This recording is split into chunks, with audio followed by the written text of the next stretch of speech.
যে মিষ্টি খেতে পছন্দ করে না এই দুধ পুলি পেলে সেও বারবার খেতে চাইবে।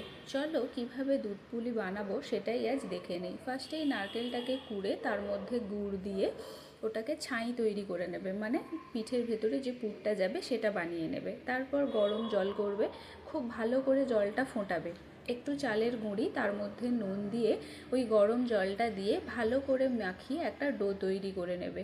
কড়ার মধ্যে দুধ দিয়ে তার মধ্যে এলাচ ও তেজপাতা দিয়ে ভালো করে ফুটিয়ে নেবে। দুধটা যতক্ষণ ফুটবে ততক্ষণ ওদিকে পিঠেগুলো গড়ে নেবে। তারপর দুধটা ফুটে ঘন হয়ে এলে ওর মধ্যে গড়ে রাখা পিঠেগুলো দিয়ে দেবে। আরও একটু ভালো টেস্ট আনার জন্য একটু গরম জল বা দুধের মধ্যে গুঁড়ো দুধ গুলিয়ে ওই পিঠের মধ্যে মিশিয়ে দেবে।